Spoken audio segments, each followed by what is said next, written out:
Hello everyone, I am Astha and today we are going to start up with the first chapter of our class 9th geography, and the name of the chapter is India, Size and Location. So let us start the chapter with the introduction of this chapter, and it says that India is one of the ancient civilizations in the world. यानी कि India पूरे world में एक बहुत ही पुराना civilization है. It has achieved multi-faceted socio-economic progress during the last 5 decades. यानी कि पिछले 50 सालों में इंडिया ने सोशल और इकोनॉमिक प्रोग्रेस अचीव किया है. It has moved forward displaying remarkable progress in the fields of agriculture, industry, technology and overall economic development. यानी कि एग्रीकल्चर के सेक्टर में, इंडस्ट्री के फील्ड में, टेक्नोलॉजी में और ओवरऑल इकोनॉमिक डेवलपमेंट में इंडिया ने प्रोग्रेस अचीव किया है. और last sentence says that India has also contributed significantly to the making of the world history. यानी कि वर्ल्ड हिस्ट्री में भी इंडिया का बहुत अच्छा योगदान है. अब हम लोग अपने पहले टॉपिक की तरफ आ जाते हैं, जो कि है लोकेशन ऑफ इंडिया. ठीक है, तो फर्स्ट लाइन कह रहा है that India is a vast country. यानी कि इंडिया एक बहुत बड़ी कंट्री है. Lying entirely in the northern hemisphere, the main land x tends between the latitudes 8 degrees 4 minutes north and 37 degrees 6 minutes north, and longitude 68 degrees 7 minutes east and 97 degrees 25 minutes east. अब ये कह रहे हैं that India lies in the northern hemisphere. अब northern hemisphere और southern hemisphere होता क्या है? हमें पता है that this is the world map, और हमें यहाँ पर एक लाइन दिखाई दे रही है जो कि 0 डिग्रीज पर है. अब इस लाइन को हम लोग इक्वेटर कहते हैं, और इक्वेटर हमारी कंट्री पूरे वर्ल्ड को दो इक्वल पार्ट्स या फिर दो इक्वल हेमिस्फीयर्स में डिवाइड कर देता है. जो हेमिस्फीयर नॉर्थ के साइड में आता है उसे नॉर्दर्न हेमिस्फीयर कहते हैं, और जो हेमिस्फीयर साउथ के साइड में आता है उसे सदर्न हेमिस्फीयर कहते हैं. तो यहाँ पे हम लोग देख सकते हैं कि हमारी country India totally northern hemisphere में पाई जाती है. And so the sentence mean that India lies totally in the northern hemisphere. The mainland extends between the latitudes and longitudes. इसका मतलब है that इंडिया का जो मेन लैंड जो है वो एक्सटेंड करता है latitude 8 degrees 4 minutes north and 37 degrees 6 minutes north, and longitude 68 degrees 7 minutes east and 97 degrees 25 minutes east. अब latitudes and longitudes होते क्या है? This is the world map. अब इस वर्ल्ड मैप में हमें दिखाई दे रहे हैं कुछ वर्टिकल लाइंस एंड कुछ हॉरिजॉन्टल लाइंस. अब ये वर्टिकल लाइंस जो होते हैं इन्हें हम लॉन्जिट्यूड्स कहते हैं, और हॉरिजॉन्टल लाइंस जो होते हैं इन्हें हम लैटिट्यूड्स कहते हैं. The latitudes and longitudes are the imaginary lines that are been drawn in the world map. And जो इंडिया जो है it extends between the latitudes 8 degrees 4 minutes north and 37 degrees 6 minutes north, and longitudes 68 degrees 7 minutes east and 97 degrees 25 minutes east. Now moving forward with our next paragraph, and this says that the Tropic of Cancer divides the country into almost two equal parts. अब ये tropic of cancer है जो कि एक important latitude है जो India के through pass कर रहा है एट 23 डिग्रीज 30 मिनट्स नॉर्थ, और ये ट्रॉपिक ऑफ कैंसर इंडिया को ऑलमोस्ट दो बराबर हिस्सों में बांट दे रहा है. और इंडिया के south east and south west में Andaman and Nicobar islands like करते हैं, एंड लक्षद्वीप आइलैंड्स लाइक करते हैं in the Bay of Bengal and Arabian Sea respectively. जो अंडमान एंड निकोबार आइलैंड्स जो है वो बे ऑफ बंगाल में लाई करते हैं, एंड लक्षद्वीप आइलैंड्स अरेबियन सी में लाई करते हैं. अब यहाँ पे एक डिड यू नो दिया हुआ है तो इसको हम लोग देख लेते हैं. It says that the southernmost point of Indian Union, the Indira Point, got submerged under the sea water in 2004 during a tsunami. तो जो इंडिया का जो सर्दर्न मोस्ट पॉइंट जो था ना वो था Indira point, but this Indira point is not visible now because जब 2004 में जो सुनामी आई थी, सो इन 2004 में जो सुनामी आई थी उसमें ये Indira Point it got submerged under the sea water. Moving forward with the next topic, that is size.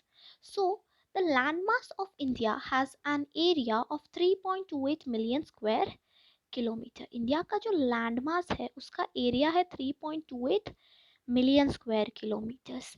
And ये एरिया पूरे पूरे वर्ल्ड के एरिया का 2.4% एरिया कंट्रीब्यूट करता है. Okay, so India's total area accounts for about 2.4% of the total geographical area of the world. And India is the seventh largest country of the world. And इसके बारे में यहाँ पर एक टेबल भी दी हुई है that India is the seventh largest country of the world. The first largest country is Russia with 17.09 million square kilometers, followed by Canada, USA, China, Brazil, Australia, and then the seventh largest country is India with 3.28 million square kilometers. India has a land boundary of 15,200 kilometres. तो India की जो land boundary है वो है of 15,200 kilometres. And the total length of the coastline of the mainland including Andaman and Nicobar and Lakshadweep is 7,516.6 kilometers. India का जो coastline का जो लेंथ है including the Andaman and Nicobar and the Lakshadweep islands का coastline वो है 7,516.6 किलोमीटर्स का. India is bounded by the Yangfold Mountains in the northwest, north, and the northeast. South of about 22 degrees north latitude, it begins to taper and extend towards the Indian Ocean, dividing it into two seas, the Arabian Sea on the west and the Bay of Bengal on its east. तो India surrounded है यंगफोल्ड mountains के द्वारा. अब यंगफोल्ड mountains क्या है? ये होते हैं हिमालयन माउंटेन्स. इंडिया के नॉर्थ वेस्ट, नॉर्थ और नॉर्थ ईस्ट में यंगफोल्ड माउंटेन्स यानी कि हिमालयन माउंटेन से इंडिया सराउंडेड है. और 22 डिग्रीज नॉर्थ लैटिट्यूड पर ये जो मेनलैंड है it begins to taper and ये एक्सटेंड करता है टिल द इंडियन ओशन. और उसके बाद ये डिवाइड हो जाता है दो सीज में. वेस्ट साइड में अरेबियन सी में डिवाइड हो जाता है और ईस्ट साइड में बे ऑफ बंगाल में ये डिवाइड हो जाता है. एंड इंडिया का जो लैटिट्यूडनल एंड लॉन्जिट्यूडनल जो एक्सटेंट है ना वो है 30 डिग्रीज का. तो 30 डिग्रीज का इंडिया का लैटिट्यूडनल एंड लॉन्जिट्यूडनल एक्सटेंट है. But despite this fact the east west extent appears to be smaller than the north south extent. जो ईस्ट वेस्ट एक्सटेंट जो है इंडिया का वो छोटा लगता है from the north south extent. Okay, now let's now move forward to the next paragraph, and this is very important because in this paragraph we will be learning about the time lag. So let's start. From Gujarat to Arunachal Pradesh there is a time lag of 2 hours. So Gujarat से लेकर के अरुणाचल प्रदेश तक एक time difference है 2 घंटे का. अब हमें पता है कि Gujarat lie in the west of a country and Arunachal Pradesh lie in the east of a country. मतलब वेस्ट से ईस्ट में गुजरात से अरुणाचल प्रदेश में 2 घंटे का डिफरेंस है. इसीलिए ये टाइम का कंफ्यूजन ना हो, इसीलिए India hence time along the standard meridian of India passing through Mirzapur is taken at the standard time for the whole country. तो ये confusion ना हो 2 घंटे का, इसीलिए पूरी कंट्री के लिए एक स्टैंडर्ड टाइम फिक्स किया गया है in India. and this is the time that is passing along the standard meridian of India which is passing through 82 degrees 30 minutes east. and ये जो standard meridian जो है ये पास करता है through Mirzapur in Uttar Pradesh and it is taken as the standard time पूरी country के लिए. Okay, and you might be knowing IST also. This that is only Indian standard time which is being taken for the whole country. The latitudinal extent influences the duration of day and night as one moves from south to north. तो ये जो latitudinal extent जो है ये influence करता है day और night का ड्यूरेशन. अगर if one person is moving from south to north, it will influence the duration of day and night. So this was all about the size of India. Now we'll move forward with next topic, and the topic is India and the world. So let's begin. The Indian landmass has a central location between the East and the West Asia. So ये जो India का जो landmass जो है, it is having a central location. It has a central location between the East and the West Asia. तो East Asia और West Asia के बीच में the Indian landmass acts as a central location. India is the southward extension of the Asian continent. यानी कि India Asia के south में है, यानी कि India is located in the south of the Asian continent. The trans-Indian Ocean routes which connect the countries of Europe in the west and the countries of East Asia provide a strategic central location to India. तो जो Indian ocean के जो roots जो होते हैं ना, ये connect करते हैं यूरोप की कंट्रीज़ और ईस्ट एशिया की कंट्रीज ये कनेक्ट करते हैं. यूरोप की कंट्रीज इन द वेस्ट में कनेक्ट करते हैं एंड ईस्ट एशिया की कंट्रीज ये कनेक्ट करते हैं. इंडियन ओशन के रूट्स ये इंडिया को एक स्ट्रैटेजिक सेंट्रल लोकेशन देते हैं. ठीक है. Note that the Deccan Peninsula protrudes into the Indian Ocean, thus helping India to establish close contact with West Asia, Africa, and Europe from the western coast, and Southeast and East Asia from the eastern coast. तो जो हम लोग का Deccan peninsula जो होता है ना, वो प्रोट्रूड करता है इन द इंडियन ओशन, जो कि हेल्प करता है इंडिया को क्लोज कॉन्टैक्ट एस्टैब्लिश करने के लिए with West Asia, Africa and Europe in the western coast through the western coast and with southeast and east asia through the eastern coast. Okay, so the Deccan Peninsula जो होता है ये close contact करने में establish करता है with West Asia, Africa and Europe through the western coast and South east and East Asia from the eastern coast. No other country has a long coastline on the Indian Ocean as India has, and indeed, it is India's eminent position in the Indian Ocean which justifies the naming of an ocean after it. तो कोई भी दूसरी country नहीं है जिसका इतना लंबा coastline है इंडियन ओशन पर जितना इंडिया का है, एंड इसी वजह से इंडिया की एमिनेंट पोजीशन की वजह से जो ओशन है, इंडियन ओशन है, उसका नाम इंडिया जो एक कंट्री है उसके नाम पर पड़ा. So here we have another did you know, and this states that since the opening of the Suez Canal in 1869, India's distance from Europe has been reduced to 7,000 kilometers.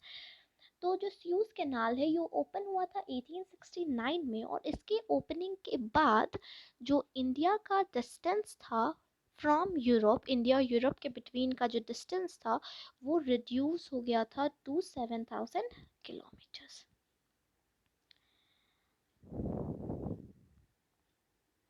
India's contacts with the world have continued through ages, but her relationship through the land routes was much older than her maritime routes. अभी इस sentence में कह रहे हैं कि जो India का जो कॉन्टैक्ट है वर्ल्ड के साथ वो एजेस तक से कंटिन्यू हो रहा है. ठीक है, बहुत एंशियंट पहले से ये कंटिन्यू हो रहा है, बट लैंड रूट्स के द्वारा जितने वर्ल्ड के साथ ट्रेड हो पाए थे उतना वो लैंड रूट्स के साथ जो ट्रेड हो चुका था वो ओशन रूट से बहुत पहले का है. The various passes across the mountains in the north have provided passages to the ancient travelers. So in the mountains which are found in the north of a country, they are having different passes which helped many ancient travelers to in the trade. In the trade, it helped many ancient travelers, while the oceans restricted such interactions for a long time. तो जितना अच्छा ये land route के साथ हो पाया था trade, it was not possible with the oceans for a much longer time. These routes have contributed in the exchange of ideas and commodities since the ancient times. और इन्हीं routes की वजह से एंशियंट टाइम्स यानी कि बहुत पहले से आइडियाज और कमोडिटीज शेयर की जा सकती थी. The ideas of Upanishads and the Ramayana, the stories of Panchatantra, the Indian numerals, and the decimal system, thus would reach many parts of the world. तो जो उपनिषद्स थे या फिर जो रामायण की जो कहानियाँ थी, पंचतंत्र की कहानियाँ थी, डेसिमल सिस्टम था, तो वो इंडिया से अलग अलग पार्ट्स ऑफ द वर्ल्ड को रीच कर सकता था. तो मतलब जो this was only because of the land routes. The spices, muslin, and other merchandise were taken from India to different countries. तो spices हो गया, मसाले हो गए, muslin हो गया, या फिर और भी कोई other merchandise इंडिया से दूसरे कंट्री तक ले जा सकते थे हम लोग because of the land routes. तो जो things which were introduced in India, it was made possible to trade with those things or export those things to other parts of the country just because of the land routes. On the other hand, the influence of the Greek sculpture and the architectural styles of dome and minarets from West Asia can be seen in different parts of the world. अब हमने अपनी चीज़ें world को दी in the same way West Asia से Greek sculptures हो गए या फिर आर्किटेक्चरल स्टाइल्स हो गए, वो स्टाइल्स वो आइडियाज़ इंडिया ने भी लिया from the other countries and that can be seen in the various parts of our countries. So with this we have completed this topic also, that is India and the world. Now we will move forward with our last topic, that is Indian neighbors. Okay, so which countries are the neighbors of India that we are going to study in this topic? India occupies an important strategic position in South Asia. India has 28 states and 9 union territories. India is having 28 states or no union territories are there in India. India shares its land boundary with Pakistan and Afghanistan in the northwest, China, Nepal, and Bhutan in the north, and Myanmar and Bangladesh in the east. Northwest में the countries which are the neighbors of India in the northwest, they are Pakistan and Afghanistan. In the north, the neighbors of a country are China, Nepal, and Bhutan, and in the east, Myanmar and Bangladesh are the neighbors of a country. And our southern neighbors across the sea consist of two island countries, namely Sri Lanka and Maldives. तो south में जो हमारे neighbours हैं वो दो island countries हैं और वो कंट्रीज है Sri Lanka and Maldives. Sri Lanka is separated from India by a narrow channel of sea formed by the Palk Strait and the Gulf of Mannar. Sri Lanka India से separate किया गया है by a narrow channel of sea which is formed by Palk Strait and Gulf of Mannar. While the Maldives Islands, Maldives के जो islands है वो situated हैं, वो located हैं लक्षद्वीप islands के south में. Okay, so let us plot our neighbors, Indian neighbors in the Indian map. So we can see that the northwest, the neighbors of a country in the northwest are Pakistan and Afghanistan. The north neighbors are China, Nepal, and here comes Bhutan. The neighbors in the east are Myanmar and Bangladesh, and the neighbors in the south are Sri Lanka. Here we can see there is an island Sri Lanka, and here it is Maldives, which is in the south of the Lakshadweep Islands.